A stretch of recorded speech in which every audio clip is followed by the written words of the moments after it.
জুলাই বিপ্লব পরবর্তী এই স্বাধীন বাংলাদেশে যদি বিশ্ববিদ্যালয় প্রশাসন চালাইতে হয়, যদি রাজনীতি করতে হয়, শহীদদের আকাঙ্ক্ষার আলোকে রাজনীতি করতে হবে। তাদেরকে শাস্তির আওতায় নিয়ে আসেন, তাদেরকে কারা এটার সাথে জড়িত সেটাকে বের করে নিয়ে আসেন। কিন্তু এটা না করে আমরা দেখতে পাচ্ছি বিভিন্নভাবে হচ্ছে ফ্রেমিংয়ের রাজনীতি, যেটা আগে ফেসিবাদী যে সাংবাদিকতা, অপসাংবাদিকতা বলে আমরা যেটা দেখতাম, সেই ধরনের আমরা হচ্ছে অ্যাক্টিভিটি দেখতে পেয়েছি।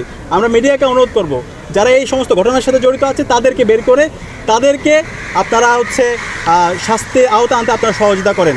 এবং ইতিমধ্যে চারুকলার বিভিন্ন শিক্ষার্থী ভাই বোনরা আমাদের সাথে যোগাযোগ করেছে, তারা এই ঘটনার নিন্দা জানিয়েছে। এখানেও কয়েকজন এসেছিল এবং তারা এই যে কালচারাল ফেসিস্ট যারা আছে, যারা এই ধরনের বিকৃতি করেছে, যারা হিজাব ফোবিয়া ছড়াতে চাচ্ছে, যারা এই ডাকসুর যে স্বতঃস্ফূর্ত আজকে আমরা শিক্ষার্থীদের উচ্ছ্বাস দেখতে পাচ্ছি সেটাকে নষ্ট করতে চাচ্ছে, বাংলাদেশের আজকে যে আমরা একটা গণতন্ত্রের স্থায়ী রূপ দিতে চাচ্ছি, একটা ম্যাচিউর পজিশনের দিকে যেতে যাচ্ছি, সেটাকে যারা বাধাগ্রস্ত করতে যাচ্ছে তাদের বিরুদ্ধে সবাই ঐক্যবদ্ধভাবে কথা বলছে।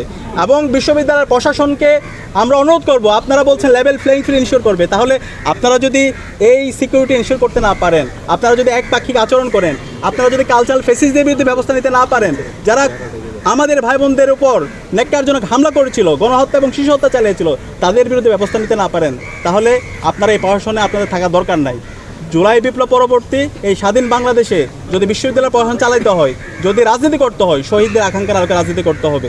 আমরা অনুরোধ করব সবাইকে, জুলাইয়ের আকাঙ্ক্ষাকে ধারণ করুন, শহীদদের আকাঙ্ক্ষাকে ধারণ করুন, এবং আমরা সবাই রাজনীতি করব, কিন্তু রাজনীতির নামে অপরাজনীতি করব না।